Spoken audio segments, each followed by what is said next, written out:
Olá pessoal, Ricardo Zimmermann falando. Bem-vindo ao canal Desoxide-C, onde você fica mais saudável e aprende dicas valiosas para aplicar no seu dia a dia, além de servir de estímulo para estudar e entender mais sobre os assuntos. O assunto de hoje, aliás, é bastante interessante. É o uso da epigalocatequina 3-galato.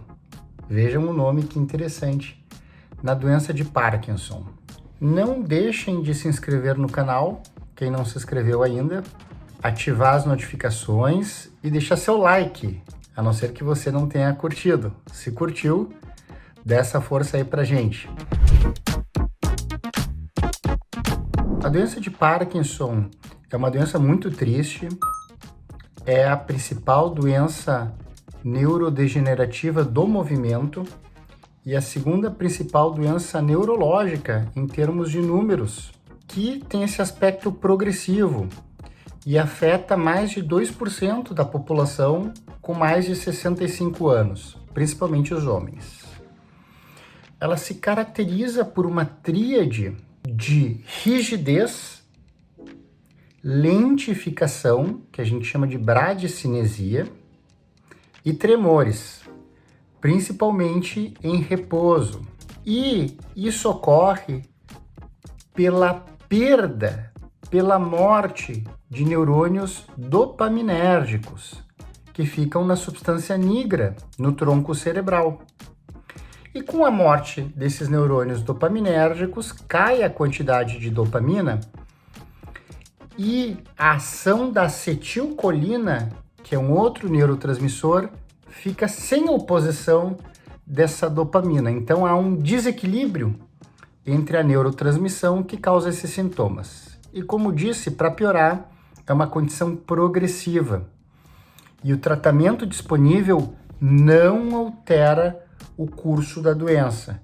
Ele é sintomático, seja com L-Dopa, que se transforma no cérebro em dopamina, seja com anticolinérgicos. O tratamento combate os sintomas, mas a doença continua progredindo de forma inexorável, que é muito triste. Mas, na gênese dessa doença, claro que pode ser multifatorial, mas em geral é de causa desconhecida, é idiosincrática, existe o estresse oxidativo, existe a disfunção mitocondrial. Lembrem, as mitocôndrias levam energia para esses neurônios, produzem energia nesses neurônios. E existe a deposição de proteínas mal formadas, mal dobradas, de alfa-sinucleína. Então, esse estresse oxidativo, essa disfunção das mitocôndrias e esse depósito de proteínas mal dobradas levam à apoptose ou à ferroptose, que são formas de morte celular, sendo que na segunda o ferro está envolvido, como o nome sugere. E, portanto, no final, o que há é a perda do neurônio e, com isso, a redução da dopamina, já que esse neurônio produziria dopamina. Existe um nutracêutico que vem do chá verde, que é extremamente interessante, que é a epigalocatequina galato. O chá verde é conhecido há muito tempo por suas propriedades medicinais. E elas são, em grande parte, creditáveis às catequinas, que são da família dos compostos polifenólicos. E existem 6 catequinas no chá verde. E a epigalocatequina 3-galato é a mais ativa. E o interessante é que a epigalocatequina ultrapassa a barreira hematoencefálica, ou seja, uma vez que a gente toma e ela é absorvida, ela consegue ultrapassar essa barreira, significando que ela vai chegar no cérebro. Então, tudo de bom que ela faz, ela vai fazer também no cérebro, que é onde acontece a doença de Parkinson. Daí a sua potencial utilidade. E o que ela faz? Ela reduz o estresse oxidativo, ela reduz a disfunção mitocondrial, atuando de duas formas, estimulando a proliferação, a divisão e o acúmulo de mitocôndrias sadias e estimulando a morte das mitocôndrias doentes, aumentando o que a gente chama de eficiência mitocondrial, ou seja, não adianta só ter um monte de mitocôndrias às custas de mitocôndrias ruins. E também reduz bastante a deposição daquelas proteínas de alfa-sinucleína, porque ela consegue se ligar numa estrutura de aminoácidos que a gente chama de beta-lâminas. E com isso, ela consegue evitar a deposição dessas proteínas mal dobradas que fazem tão mal. O resultado final dessa ação benéfica nas mitocôndrias, desse estresse oxidativo sendo reduzido e da menor deposição da alfa-sinucleína, é a melhora em todos os modelos celulares e em alguns modelos animais onde a epigalocatequina foi testada. Claro, ela atua exatamente nos pontos que caracterizam a doença de Parkinson, então se esperaria que ela trouxesse um efeito benéfico e isso vem sendo demonstrado. Ainda, lembrem que a L-Dopa é o principal tratamento sintomático, é o tratamento padrão ouro, mas ele não altera o curso da doença. Existe um problema ainda com o uso crônico da L-Dopa, que é o fato da L-Dopa ser tóxica. Antes se achava que era tóxica porque ela gerava compostos com ação de radicais livres, como a dopaquinona. Isso não parece ser verdade, parece ser um artefato dos modelos celulares, que eram ricos em oxigênio, em altas tensões de oxigênio e não reproduziriam as condições reais do cérebro.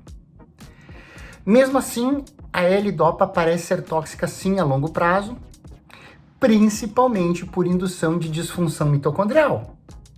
Então vejam que interessante, não apenas a epigalocatequina 3-galato poderia atuar sobre a doença de Parkinson, mas poderia viabilizar, talvez, o uso de L-Dopa a longo prazo, por se opor à disfunção mitocondrial que a L-Dopa poderia promover, limitando a sua própria utilidade. Muita empolgação em relação à epigalocatequina 3-galato, um composto fácil de achar, fácil de ser absorvido e fácil de ultrapassar a barreira hematoencefálica. A única coisa difícil é falar epigalocatequina 3-galato, que é um nome complicado. Então, vamos revisar os key points, as mensagens para você levar para casa. A doença de Parkinson é extremamente comum, é a segunda doença neurodegenerativa mais comum que existe. É a principal doença neurodegenerativa do movimento. Ponto número 2, a gente não sabe bem a causa, mas as vias parecem ser disfunção mitocondrial, estresse oxidativo e acúmulo de proteínas mal dobradas de sinucleína. Ponto número 3, a epigalocatequina galato atua nesses 3 pontos. Ponto número 4, ela pode atuar clinicamente porque ela ultrapassa a barreira hematoencefálica e, portanto, não só em modelos celulares, mas talvez também em vivo, ela consegue atingir o sistema nervoso central dos animais. Outro ponto, a epigalocatequina galato pode se opor à toxicidade da L-Dopa, que é o próprio tratamento padrão da doença de Parkinson. Último ponto, os nutracêuticos caem como uma luva, como adjuvantes no tratamento de doença de Parkinson, devido à sua excelente segurança e aos mecanismos de ação que estão intimamente relacionados com a fisiopatologia da doença. Vamos falar depois do sulforafano, da picoloquinolina-quinona e de outros nutracêuticos em doença de Parkinson. Mas como eu já disse anteriormente, vou dar uma de Dostoiévski aqui. Isso é assunto para o próximo relato. Este termina por aqui. Grande abraço do Desoxide-se!